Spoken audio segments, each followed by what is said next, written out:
Okay, so here's the thing. I did stop at a little shop there, and the computer bag, he started at 280 euro, and we got down to 70. I wasn't going to buy, but I got down to 70 with not too much trying, to tell you the truth. So there you go. That's something to remember when you're visiting the San Lorenzo leather markets. Buongiorno, good morning. Sasha Hao, Expat Lifestyle with Bads here. And welcome to this episode where I'm going to talk a little bit about some cheap eats and where to buy some leather goods here in Florence. And of course, it's much appreciated. Thumbs up, subscribe, bell notifications on. Now behind me is the Santa Maria Novella railway station. It's the hub of transport here in Florence, and honestly, over 100,000 people will move in and out of that each day. Now, I'm opposite that place that has the golden arches. What does that mean? The golden arches. Of course, I'm talking about McDonald's. In Australia, we'd say Macca's. But where I am standing right now is the meeting place for many one-day tours that venture off into southern Tuscany, a wine trip, Cinque Terre. Generally you meet here, and then it's about a 500-metre walk to where the buses are, because the tour buses are not allowed into this part of Florence.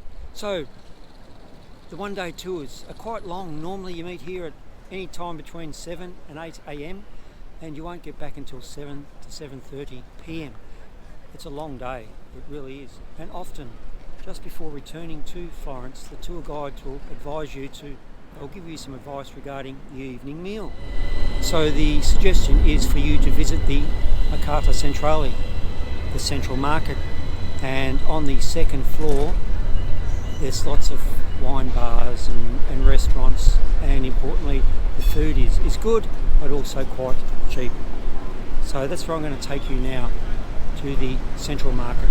So from the train station to Mercato Centrale, the central market, you've got about a 500-metre walk. Now I've taken you a slightly longer way because I wanted to show you this. And if you've seen my episode, Don't Judge a Book by its Cover, that is the Medici Chapel, which is connected to the San Lorenzo Church.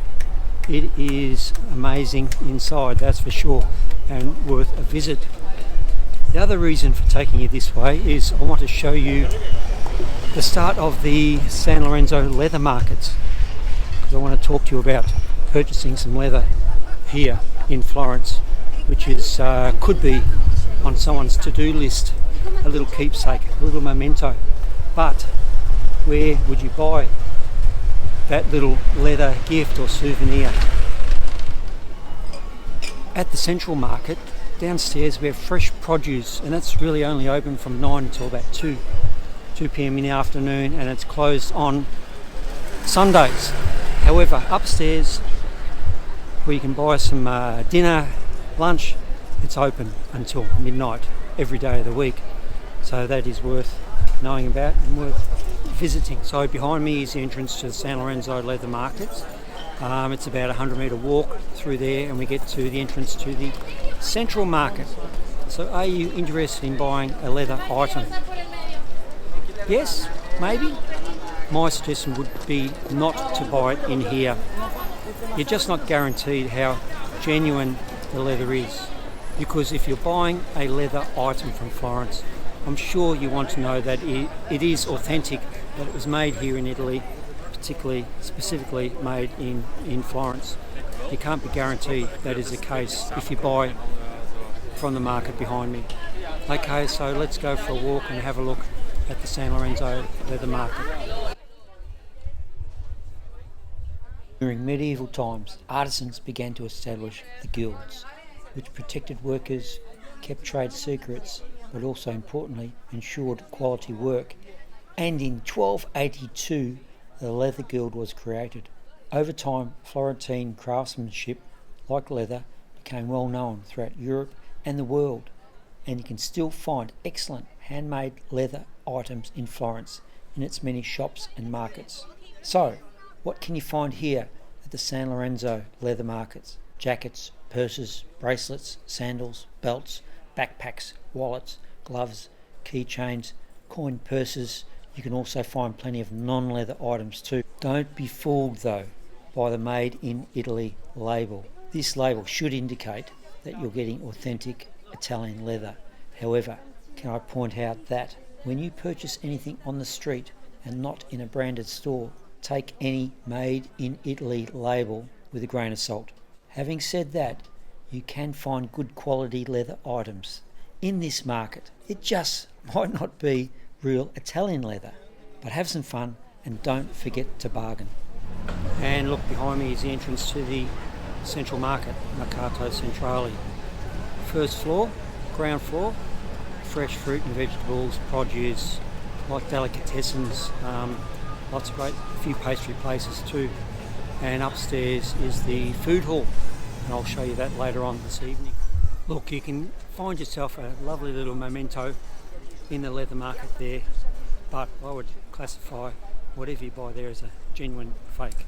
Yeah, it might be leather, but it's probably poor quality and probably not made here in Florence, or even Italy for that matter. That could be any market in the world really, if you think about it. So I'm going to take you to the Scuola del Cuoio, the leather school, and that's the leather school of Florence. You won't be able to bargain, whereas in the market back there, I know for instance I asked about a computer bag and I was given the price of €150, and from previous bargaining experiences, I'd start at a knock 2/3 of that. So we'd be looking for something under €50 really, because that's the markup they place on the items in there. Look, if you like to bargain, get in there, be respectful, but just keep in mind you're not going to get a truly authentic Italian leather item in there.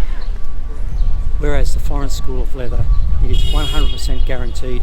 Artisans here from Florence working on good quality leather, and you'll get a lovely leather item to remind you of your stay here in Florence. So there's the Basilica of San Lorenzo behind me. It's beautiful inside there, beautiful. So the Florence School of Leather is about 1 kilometre from here, and it's just behind Basilica of Santa Croce, which is a fabulous church that you need to visit here when you visit Florence. So this walk will take us via Duomo, the House of God.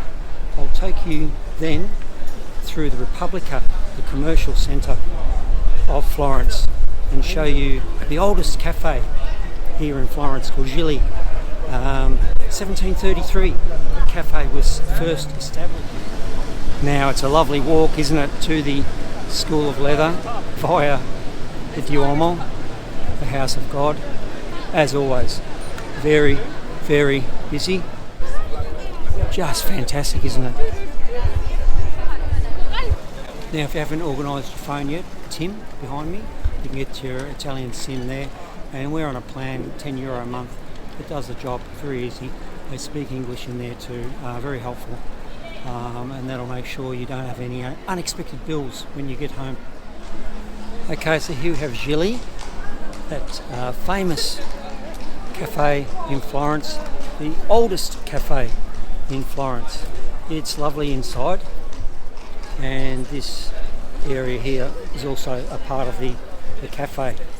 1733, as you can see there, and this piazza is known as Repubblica. It's a lovely piazza. There's always something happening here.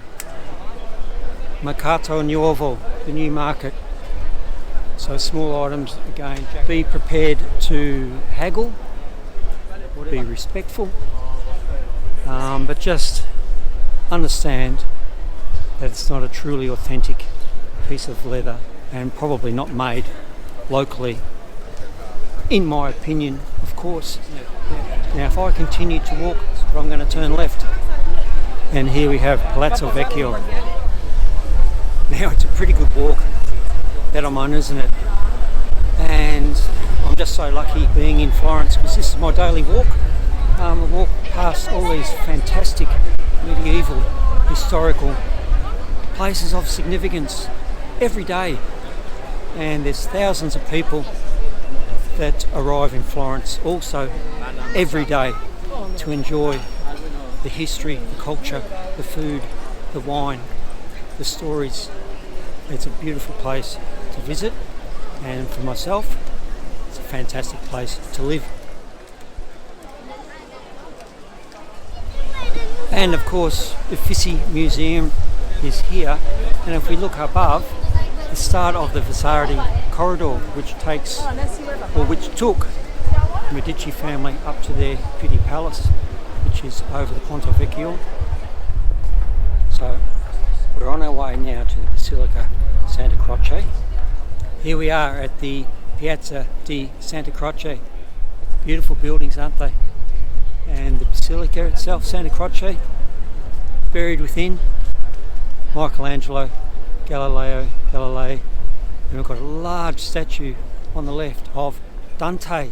But Dante is so significant in terms of Italian literature, the father of Italian language, really. So Dante Alighieri is iconic in Italy, and his works are studied very intensely in the Italian educational system. And look, Santa Croce is well worth a visit. Now, the Florence School of Leather is just behind the cathedral. It's on beautiful grounds. The Scuola del Cuoio, the leather school of Florence. Here's the entrance. Now, the leather trades, which were a part of the guilds here in Florence, go back to the 13th century. But the grounds here are just lovely, just lovely. The back of the Santa Croce church, I think, is beautiful. The stonework.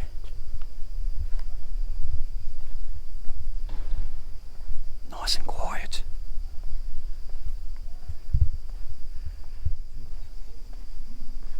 What do you think, everyone? Here, it's a lovely setting, isn't it?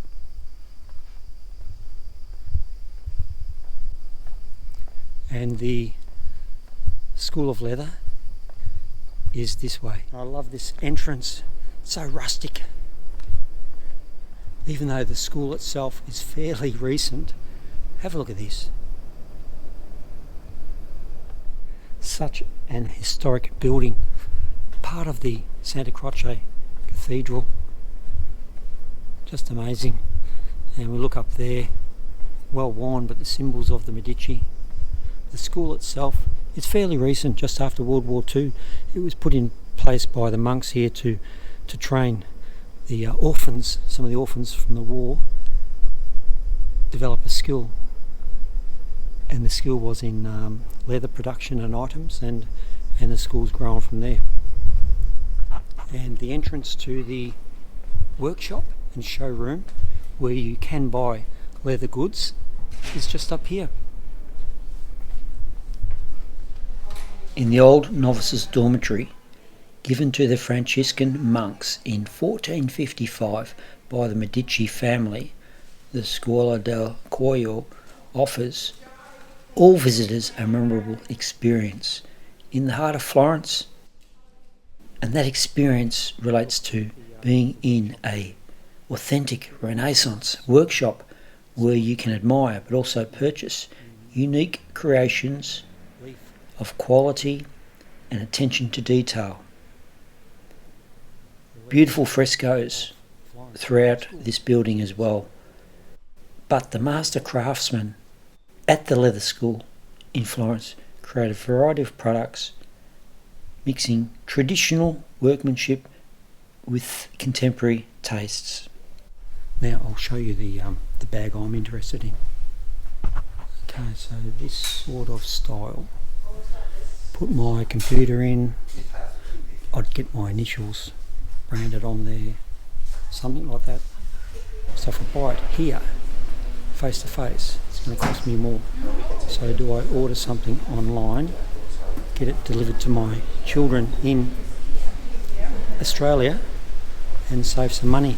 The Scuola del Cuoio is certainly worth visiting and can be accessed through the garden that surrounds the apse, using the entrance in Via San Giuseppe. I certainly recommend that you visit this leather school. So this is our little cafe just around the corner from our apartment. Beautiful old church there, Duomo, just around the corner. Apologies, but I've just about finished this. €7, not a bad drop either. People watching, and the central market, 400 metre walk from here, and that's where we're going next. See what I mean? Florence never ceases to present. Okay, here we are at the Mercato Centrale, the central markets. So you'll see the lower level is closed. That closes at about 2 p.m. and we're going up to the second floor where all the food, the restaurants, the little wine bars are. And I'll just show you around first before we hopefully settle in and have a meal ourselves. So of course it's busy. So you can pick your own bistecca, get that cooked up. And then some hamburgers, fried, fritta. Good atmosphere in here too, good atmosphere. So this is it. Lots of choices, lots of wine, lots of people, eating lots of yummy. So here we are, you're off the bus, you're tired, you don't want to be thinking too much about what you're going to eat. So you come to the central market. We're going to hamburger. And look, on the topic of burgers, we know of a nice place called the Rooster. Burgers there, pretty good. Generally, drinks and meals there are very economical. Salute. Here we have it. Central Market. It's a possibility, isn't it, for a meal? Look, it's relatively cheap in comparison to some of our restaurants. It's very easy, very quick meal for you. So there you go. Getting off a bus tour, you're tired, you don't want to think too much about where you're going to go. Here's an option for you. Okay. And as the leather market at San Lorenzo packs up for another day, I hope you've enjoyed this episode. Expat Lifestyle with Bads. Thumbs up, subscribe, bell notifications on. I'll see you next episode. Ciao.